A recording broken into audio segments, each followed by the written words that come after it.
What is your leadership philosophy? Hi, I'm Janet Harvey, CEO of inviteCHANGE. It's a really important question and one I ask every executive that I work with. And in this video, I'm going to give you some ideas about how to approach getting that for yourself.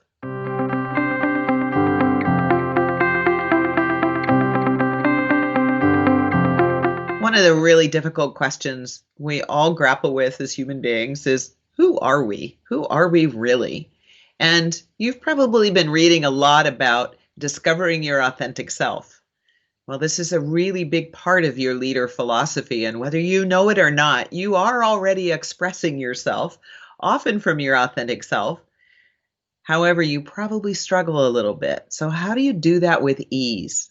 What the research is showing us is when we pay attention to our character, what are the qualities and traits that we want others to find admirable, commendable, when we exercise that character in the way we're relating with them and in the decisions that we make. So one of the most important first steps to do is to spend a bit of time thinking about what are the initiatives or teams you've been on, or relationships with customers, or maybe people in your supply chain, that you know those relationships operate with great ease, lots of flow and exponential results.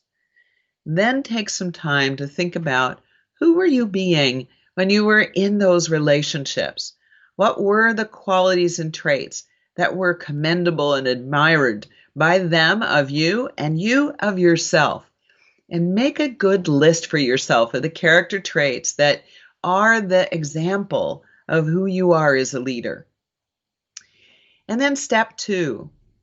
Yes, those are the traits that are the basis by which you behave and relate and communicate with people. But there's another really important element of philosophy, which is, what's the basis for decision making? Some people would say, what's my rubric for making these decisions? How do I evaluate risk? What's the criteria that I'm examining? But the truth is, underneath all those fancy business words is a much simpler word, which is values. What we know in our study of human behavior is that our values are something that initiate in our family, in whatever form that took for you, and over time, our relationships with people, we start to see that we have a bit of an intrinsic way of recognizing how the world operates and the things that we have preferences for. Not just I like chocolate chip, no, I like mint chocolate chip ice cream, but more important things that we are aligned with. A value of generosity is high on my list. For another person, it might be about prosperity. And each value is something that will inspire a way of behaving. You might also find that your values professionally are a bit different than your values personally, but there will be an overlap. The place where your values overlap between those two domains are the ones to examine for your philosophy of leading, because of course, leading is about relationship building and inspiring both trust in self and trust in others so that you can amplify the results together. And then step 3 is about the principles for relationships. Now, this might surprise you, but the real key here is, what are your non-negotiables? When you think now about the vendors in the supply chain, the customers that you've worked with, the projects that you've led, the teams that you've been on. Now think about the ones that didn't work at all. They were really tough to make your way through to the finish line. Or maybe you even didn't finish. You left that team, or you left that project, or you switched the vendor relationship. Think about what was the non-negotiable in terms of a principle of how you were in that relationship that was stepped on, violated, disrespected in some way. That's going to give you an indication of the things that are important to you philosophically as a leader.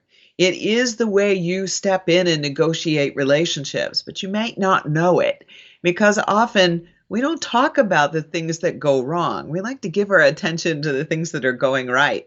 And yet it can be quite useful to know, where do you have strong beliefs and preferences for the principle under which relationship building occurs for you. This, of course, leads to the last two, which are the intentions for leading. And when I use the word intention, I'm talking about the emotional feeling and maybe even the physical feeling. Adrenaline is one thing, but we also know from a neuroscience point of view that adrenaline on an ongoing basis will start to have diminishing returns and actually start to create fatigue. What we want instead is to reduce any resistance possible so that we're in a state of flow. So that means we want to pay attention to ensuring that we're creating relationships and opportunities to be with other people in our leading capacity that is complementary to what is easy to us.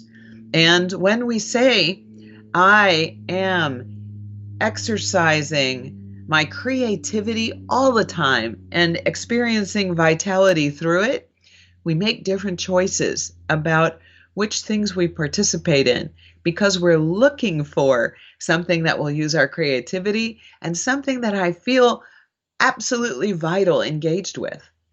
Now, that also relates to the evidence of success and satisfaction. Some of it has to do with having the experience of the intention we made, but it's also about identifying, what is it that's satisfying?